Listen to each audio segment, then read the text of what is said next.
Law enforcement is warning 27 million Americans that they are in danger right now. We're going to be going into what's going on with the flooding over in California. We're going to be talking about Death Valley filled up with water. Crazy things happening across the United States, but we're also going to be talking about what's happening in the financial markets.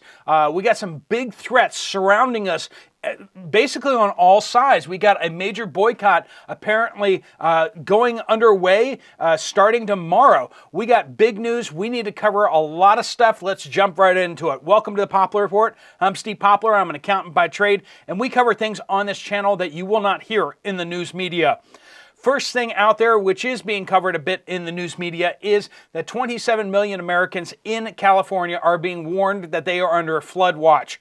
If you've been hearing anything out of California, you know the flooding has been bad so far, and the flooding is about to get dialed to 11 again. We got another atmospheric river coming in that's going to be dumping water from Northern California down to about the Los Angeles area. We got flood warnings out there. Dams are filled to capacity.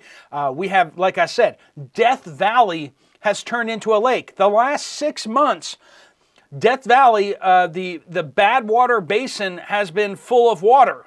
It's the driest place in the entire United States, and it's filled with water. Now, if you're not familiar with this, this may be shocking, but if you're familiar with it, you're probably not. A lot of our produce comes from California. A lot of our vegetables, a lot of our particularly lettuce and stuff like that, tomatoes, all that jazz, comes from several valleys in California. And these valleys are being inundated with rain. They've been hit with flood. They're not supposed to get this much water. In fact, one of the reasons why it makes it so good to raise crops there is because they don't get so much rain.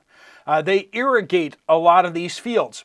So they have access to water that they put on the plants and under the plants and all that kind of stuff. But they're not used to getting flooding from the top. And so this is severely impacting the produce that is coming out of California. And we're going to be seeing a decrease in not only the production of produce, but we're going to be seeing a significant decrease in the quality of produce. We're going to be seeing a lot more insects on the crops. We're going to be seeing a lot more flooding problems, which is going to cause the washing away a lot of the dirt and nutrients and the fertilizers and stuff like that are put on the plants. They're used to putting these fertilizers right where it needs to be, and those fertilizers staying where they need to be. And yet this stuff is being washed off, which is causing malnutrition for plants and everything like that. We got serious problems happening with that. And then we have this major boycott that's happening potentially starting tomorrow. We have truckers talking about that they will stop taking deliveries to New York City. And this is getting to the political prosecution of Donald Trump. The major hundreds of millions of dollars that he's supposed to pay in fines to banks, essentially, banks that say themselves that they were not defrauded. So when you have defendants or a prosecution that the victims are like, we didn't actually suffer any harm. And basically what happened with that is he allegedly overstated his assets. So basically he wanted to get some loans out from the bank and said, these buildings are worth this much. And one, that's a common practice. That's why the banks actually go over the properties and go, do we think that that's really worth that much? And they say it's common practice for them to slash the property values by 50%. And that's what they did. They came in here. The bank said, that's a little too much. We're not going to give you, we're not going to qualify that property for that much because we're not sure we could sell it for that much, right? I mean, if you have a house, right, and you purchase it at this price, the bank may say, well, if we resell it, we probably can't sell it for that much today. We need to slash the value a little bit so that, we have some margin in there. So that's what the bank did. They slashed the property value, and then they gave them, not the full amount of money that the property is worth, but they said, okay, well, we'll give you a loan for up to this much. And that's what they did. And then he paid back the banks, right? So it's not like the banks lost the money somehow. So the prosecutor and the judge in New York City are like, so you defrauded, you made false statements or something like that. And so therefore there were victims. But the banks are like, he took out a loan and he paid back the loan. We didn't lose any money here. Like, where's the victim? And yet hundreds of millions of dollars and a ban on doing business in New York City. So because of this clearly political prosecution, this targeted nonsense, really, when it comes down to it. I'm an accountant by trade. I'm telling you, it's absolute nonsense. And they're doing this, and so truckers who support Donald Trump would be the main point, I guess. They're saying, well, if you're going to be going after people with political prosecutions in your city, we're not going to bring any supplies to your city. We're just going to take other jobs elsewhere, and we're just not going to take any jobs going into New York City. Now, are there enough truckers that are going to really make this a thing? Well, here's the thing. This is a sign of what is to come. If truckers, if companies that are moving things in and out of cities constantly need stuff coming in from the outside. They need resources coming in from the outside. They need food coming in from the outside. What happens if truckers just stop moving food into these cities? What would people do? People would start starving relatively quickly. So we see a major problem here, and we also see this path forward where we have these ultra-liberal cities that are thinking that they can do whatever they want. They're using their banking and financial weapons against the rest of the country. Visa, MasterCard, American Express just started coding all firearm and hunting supplies with a code so that they can start identifying anyone who's purchasing any of these type of things. So it's not just retail anymore. They're actually going to be able to see on your bank statements and on your credit reports how much you're spending in this category and boomsticks and other things like that. Freedom seeds. If you go out and purchase freedom seeds, they're going to be able to see that coded on your statements, and they're not saying they're going to do this just yet, but they can theoretically just start denying all purchases with that code on it. And if they just start denying that, I mean, that's them boycotting things that they don't like in the rest of the country. These cities are going to be imposing that upon the entire country.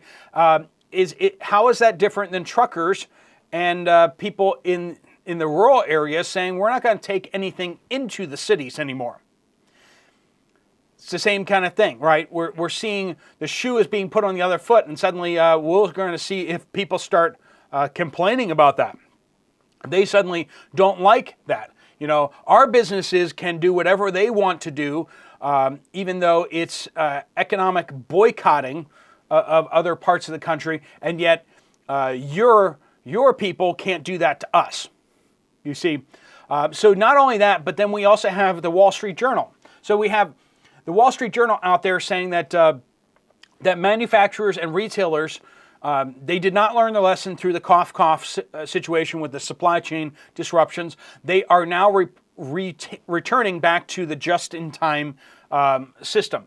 Across the board, that's what's looking at. Retailers and manufacturers have returned to the just-in-time system, which means sometimes you have parts and you have supplies being manufactured days or up to kind of like several weeks before those parts or consumables are needed. So this is where you actually see food being canned or processed days or like a week or 2 weeks before it actually shows up on your shelf. I mean, most of us think of like, oh, well, the food's kind of processed and made in batches, like several times a year maybe, and then it goes to a warehouse and then eventually shows up my store shelves.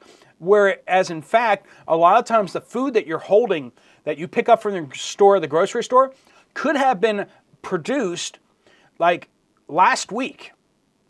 And it kind of blows our minds to think that a manufacturing facility out in Utah or Idaho or something like that could be making a product, shoving it into a bag or a box, and then it somehow finds its way all the way to your store within a week.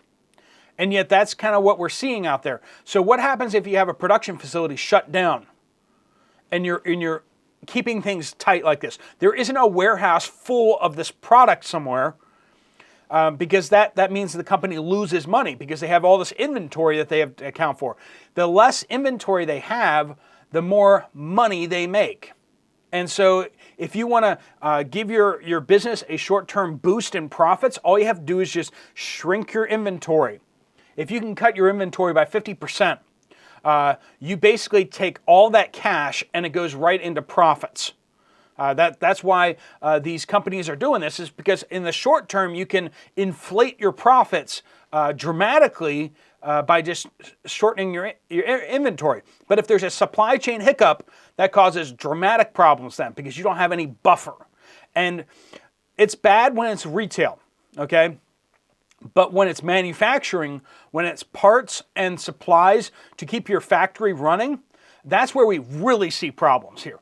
Is because you're like, well, we could have inventory to make sure that we have like a week's worth of whatever we need in order to keep the factory running. But sometimes they start running where they have like 3 or 4 days worth of supply. I mean, you should really have like a month of supply so that your factory can keep going. But when you start doing like 3 or 4 days worth of supplies, and then a truck gets missed, or some issue, or some part doesn't come in, or some product doesn't come in when it should, suddenly you have to shut down the entire production facility. So you can boost the near-term profits of your company, but you undertake a lot of risk. And we're seeing companies going back to doing that again. This is coming from the Wall Street Journal, right? I'm not just making stuff up. Also, we have another article out there from Bloomberg, which is talking about how fund managers who are in charge of like the ETFs and some of these funds where these mutual funds and all that kind of stuff like that, they're warning that there's a systemic credit risk event right now. They are worried that all this commercial real estate defaults are going to soon be a problem. And they're saying basically when it's a problem, it's going to be a really big problem really fast, and it's going to catch everyone by surprise. Just like the 2008 mortgage meltdown, we're seeing commercial real estate in a very similar bubble. Everyone's saying there isn't a problem here, but we're seeing default rates of commercial real estate higher than what we were seeing with the mortgage defaults back in 2008. So we're already seeing the credit event is worse right now than the mortgage event was. At what point are some of these companies, are some of these banks going to start imploding because of this? That's the question. And when they start imploding, this could cause a market crash. This could absolutely cause bank after bank after bank to start failing one after the next. If one fails, all the money that it's borrowed from other banks, they're going to default on those payments and default on those loans. Those other banks are going to have to start marking down all that money that they loaned other banks. Banks are getting really scared about loaning each other money right now, but they've still loaned each other quite a bit already. And so the problem is that this could cause a domino effect of banks through the entire system. That's what happened in 2008. The Federal Reserve and Congress stepped in and started loaning money, doing all these bailouts. But here we are again in the exact same place. We have financial crisis. We have food shortage crisis. We have flooding crisis happening. Death Valley is underwater. That is absolutely insane. The driest place in the United States has gotten so much rain that it's a lake now. And we see not only that, but we see retailers as well as manufacturers engaging in extremely risky behavior once again with no regard to the safety and the stability of the U.S. economy and the supply chain of the United States. That's where we are, friends. Is it good news? No, it's not. But there are serious risks that you need to be de-risking. While the store refuses to build up its inventory just in case, that means we need to build up our inventories just in case, because there may be a day where you go to the store and you look at the shelf and you want a product and it's not there. And that's the situation we're living in right now, and it's going to only get worse. The more risky behavior they take, the safer and the more forward-thinking we have to be in order to make sure that we and our families are stable for the foreseeable future. Wisdom says stock up. And that's what I'm saying to you today. Keep thinking about that. Thanks so much for watching. If you want to check out another video from this channel, there's one right up here. I'll see you over there. Or tomorrow morning at 6 a.m., we start our Daniel Bible study at Poplar Bible Studies. Just search Poplar Bible Studies and find that channel. 6 a.m. over there, 6:15 a.m. on this channel. There's a reason for that, why it's always 6:15 a.m. Eastern Standard here, so that you have 15 minutes to watch the Bible study first if you're getting up in the morning. Thanks so much for watching. Steve Poplar of the Poplar Report, out.